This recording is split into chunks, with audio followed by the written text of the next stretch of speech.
maneno mengi, lakini naomba tu nisisitize yaliyozungumzwa. Vijana tutafute kazi za kufanya. Usipotafuta kazi ya kufanya, matokeo ndio haya. Wala hapa hatuna habari ya kupepesa macho kufanya. Ni kijana tunamfahamu, ni kijana wetu, tumeshamuonya mara nyingi, tumeshakataa, haikuwa inasikika.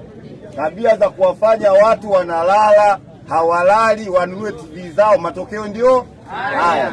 Naongea na nyewe vijana, ninasikia, naomba tusaidiane. Haya maumivu tunapata wote. Kwa hiyo sasa cha kufanya, tujitahidi kulinda kwa pamoja. Kila balozi, vijana wanajua mnatoka balozi mbalimbali, mjitahidi kujiorganize, yani kujiunganisha. Mnaweza mkawa 5 6 hivi mkafanya hiyo kazi. Na mimi nilishaahidi, niletee mwizi uliyekuwa na ushahidi wake, zawadi yako hivi. Nisaidie mwenzenu, kwa sababu hii hali imekuwa tete. Hakuishi siku bila kusikia wamevunja huku, wamebomoa huku. Ninapata shida kwa sababu inaonekana nimeingia kipindi kigumu, japo ni swala la mji mzima. Nasikia jamani,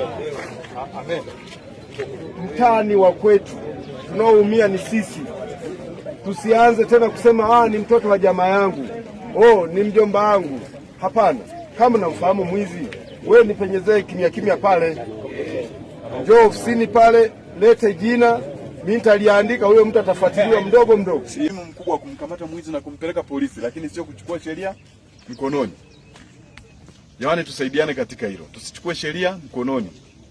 Mwizi akikamatwa, akamatwa na apelekwe polisi. Tunategemea msaada mkubwa kutoka kwenu kukabiliana na matukio ya kihalifu kama haya. Hiyo ndio polisi shirikishi, polisi jamii. Tunaposhirikiana kwa mtindo kama huo inakuwa vizuri. Lakini tusivuke mipaka tukachukua hatua za kuwachoma moto na kama kitendo kilichotokea hapo. Tuwakamate sawa, lakini tuwafikishe vituo vya polisi. Tumeelewana jamani? Ndio. Lakini kingine, tushirikiane kuhakikisha doria zinakuwepo kila wakati hapo. Ili nalirudia mara kwa mara kwa sababu wizi umekuwa ni mwingi. Kila sehemu huku kienda wamevunja, lakini hao watu nyie mnawafahamu. Kwa mfano kama huyu watu wanamfahamu hapa. Ila hamna mtu anayeweza kusema mimi namfahamu. Kila mtu anakaa kimya.